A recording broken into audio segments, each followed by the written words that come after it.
अच्छा, उसके बाद ना हमारे पास दो बस रह गए थे इसमें। वो दो क्या थे आपके पास? क्या, left ventricular outflow obstruction and right ventricular outflow obstruction. अब देखें, लेफ़्ट वेंट्रिकल में आपके पास क्या होंगे, दो वेल्व की जो ना या तो स्टेनोसिस हो जाएगी या फिर उसकी जो ना आपके पास क्या होगी, एट्रीजिया हो जाएगी। ठीक है, एट्रीजिया तो बिल्कुल ख़त्म हो जाएगा।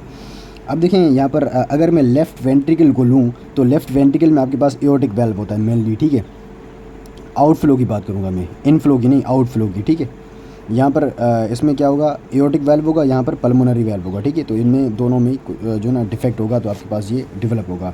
Let's suppose this is left heart, this is right, this is left atrium, this is left ventricle. यहाँ पर ना तीन जगहों पर ना इसमें जो ना स्टीनोसिस हो सकती है। This is the actual valve आपके पास क्या है, ये वेल्व है। This is the pre valve, this is post valve. अब अगर वेल्व से पहले, अब अगर आपके पास जो वेल्व है उससे पहले ऑब्स्ट्रक्शन हो रही है तो उसको हम क्या बोलेंगे, प्री वेल्वुलर या फिर सब वेल्वुलर स्टीनोसिस। क्या, सब वेल्वुलर स्टीनोसिस।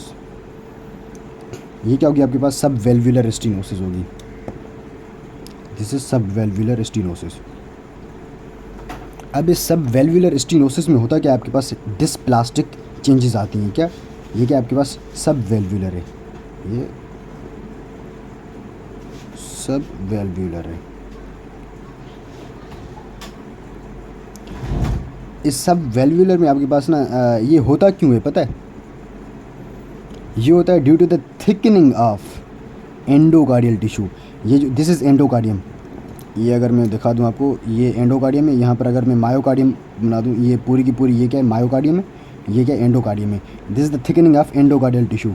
ये एंडोकार्डियल टिश्यू की थिकनिंग की वजह से आपके पास ना यहाँ पर इसकी स्टीनोसिस हो जाती है। इसमें आपके पास डिस्प्लास्टिक चेंजेस मिलेंगी और नोड्यूल या फिर एबनॉर्मल थिकनिंग, यहाँ पर मैंने लिखा हुआ ये भी, और हाइपोप्लास्टिक मिलेगा, हाइपोप्लास्टिक मिलेगा एंड ए कोमिस्ट्रल मिलेगा।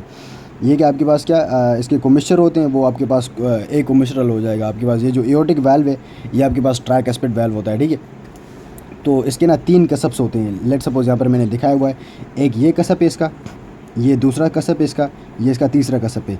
इसके बीच में ये जो है वाई शिफ्ट, ये इसका क्या है, this is the commixture, this is the कोमिस्चर।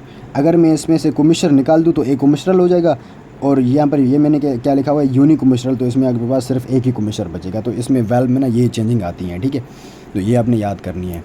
और जब वेल्व आपके पास बाइकस्पिड हो जाएगा तो वो आपके पास ना उसमें फाइब्रोसिस वगैरह के भेजना चांसेस बहुत बढ़ जाएंगे।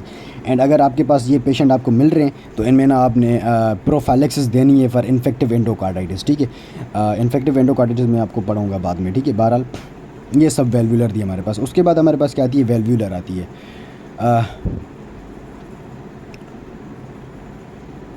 वेल्वुलर स्टीनोसिस में भी ये आपको सारी मिलेंगी। ये आपके पास क्या, वेल्वुलर स्टीनोसिस में ये आपको सारी मिलेंगी। ठीक है, ये भी आप, ये उसमें भी आपको मिलेंगी। ये क्या आपके पास क्या, वेल्वुलर है,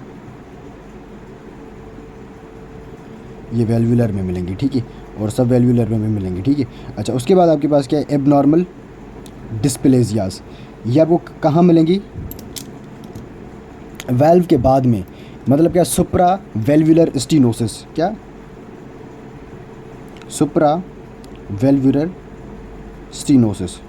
यहाँ पर मैंने तीन चीज़ें आपको बताई हैं, सब वेल्वुलर बताइए, वेल्वुलर बताइए एंड सुप्रा वेल्वुलर स्टीनोसिस। इसमें क्यों होती है ये, ड्यू टू द एबनॉर्मल डिस्प्लेजियाज। यहाँ पर कोई भी ना एक सेल की जो ना ग्रोथ हो जाती है एबनॉर्मल, जिसकी वजह से आपके पास क्या होता है, जो ना आपके पास क्या, वाल्व की जो ना क्लोजिंग हो जाती है। और इसमें आपको लेफ़्ट वेंट्रिकुलर हाइपोप्लेजिया मिलेगा। क्या, लेफ़्ट वेंट्रिकुलर हाइपोप्लेजिया, यहाँ पर मैंने लिखा नहीं है, इसमें आपको क्या मिलेगा, left ventricular hypoplasia, but hypoplasia in prenatal life. क्या,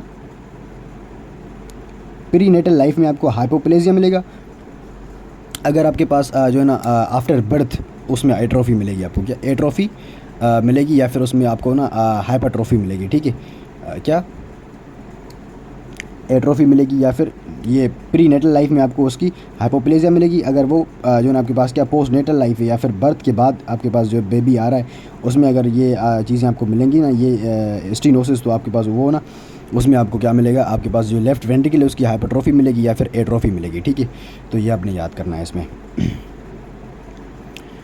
तो ये भी हमारे पास हो गया। ये आपके पास क्या था, एओर्टिक स्टेनोसिस, मतलब क्या, left ventricular outflow, left ventricular outflow obstruction. उसके बाद हमारे पास क्या आता है, राइट वेंट्रिकुलर फ्लो ऑब्स्ट्रक्शन। ठीक है, राइट वेंट्रिकुलर का जो है ना ऑब्स्ट्रक्शन हो जाएगी। अब देखें ये क्या है, राइट वेंट्रिकल है, ये राइट वेंट्रिकल है, ये इसकी क्या होगी, सब वेल्वुलर स्टेनोसिस होगी, ये इसकी क्या होगी, वेल्वुलर स्टेनोसिस होगी। ऐसा ही है, इसमें जो वेल्वुलर स्टेनोसिस है ना, वेल्वुलर स्टेनोसिस में आपके पास ना पोस्ट स्टेनोटिक डायलेशन मिलेगी। यहाँ पर देख रहे हैं वेल्व के पीछे एक डायलेशन मिलेगी, ये क्या है, post valvular dilation. This dilation is only associated with the valvular stenosis, not with the sub valvular stenosis. ठीक है, तो ये आपको मिलेगी। और उसके बाद ये पल्मोनरी बाइफर्केशन है, राइट एंड लेफ्ट है, तो ये होता है इसमें। तो इसमें ना ये जो पेटेंट डक्टस आर्टेरियोसिस, ये अगर पेशेंट में है तो वो ना आपके पास क्या वो लकी पेशेंट होते हैं। ठीक है, बिकॉज ये पल्मोनरी सर्कुलेशन में ब्लड आ नहीं रहा यहाँ से, तो यहाँ से जो एओर्टा में से ब्लड है ना, यहाँ से यहाँ आ जाएगा, और ये जो ब्लड है आपके पास पल्मोनरी आर्टरी ना लंग्स को दे देगी। ठीक है, और लंग्स को सप्लाई होती है। ठीक है, इस तरह से ये लेकिन ये किसी किसी पेशेंट में जो ना PDA रहता है। ठीक है, तो PDA इज़ जो ना हेल्पफुल फॉर दीज पेशेंट्स। ठीक है, तो ये याद रखना, पोस्ट वेंट्रिकुलर डायलेशन सिर्फ इन्हीं में मिलती है, एंड दीज पेशेंट्स आर, अच्छा, और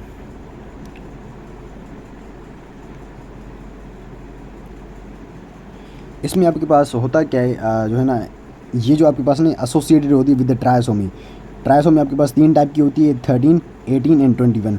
13 को हम जो है ना आपके पास क्या जो है ना पेटाओ भी बोलते हैं, एंड 18 को हम एडवर्ड भी बोलते हैं, एंड इसको 21 को हम जो है ना डाउन भी बोलते हैं। लेकिन ये डाउन में ना, डाउन सिंड्रोम में बहुत कॉमन होते हैं, दिस इज़ इम्पोर्टेंट। ठीक है, एंड जो टर्नर है XO में भी ये आपके पास, अच्छा, XO is associated with the कोआक्टेशन of iota, mainly कोआक्टेशन of iota, क्या, कोआक्टेशन ऑफ आयोटा। ये आपसे ना MCQs में ये पूछते हैं, दिस इज़ इम्पोर्टेंट। अच्छा, उसके बाद आपके पास क्या है, हाँ, रूबेला एम्ब्रियोपैथी। रूबेला आपके पास ना, अगर आपके पास जो मदर है वो किसी बेबी को जो ना वो कर रही है, आपके पास क्या बर्थ दे रही है, तो उसमें अगर आपने रूबेला की वैक्सीनेशन नहीं करवाई तो उसमें ना आपके पास रूबेला के जो ना चांसेस होते हैं कि जो ना वो ट्रांसमिट हो। जब बच्चे में रूबेला ट्रांसमिट हो जाता है ना, तो this is very sad baby, this with small head, इसे हम कहते हैं क्या, माइक्रोसेफली। और इसके जो ईयर हैं वो आपके पास डेफनेस हो जाती है, और ये जो आपके पास आइज़ हैं, आइज़ इसकी जो ना उसमें कैटरेक्ट होता है। दिस इज़ आपके पास क्या, ये आपके पास क्या है, हार्ट ब्रोकन जो ना आपके पास क्या जो ना बेबी है, तो इसके हार्ट में भी आपके पास कंजेनाइटल हार्ट डिजीज़ होती है, बहुत सारी हो सकती हैं इसमें। ठीक है, जो ना इस बेबी में इस तरह से होता है। एंड यहाँ पर अगर आप देखेंगे ना, तो यहाँ पर इसमें ना आपको पोस्ट ऑरिकुलर लिम्फ एडिनो मिलेगी। जो पोस्ट ऑरिकुलर जो लिम्फ नोड्स होते हैं ना, एक प्री ऑरिकुलर होते हैं, दूसरे आपके पास ना पोस्ट ऑरिकुलर होते हैं।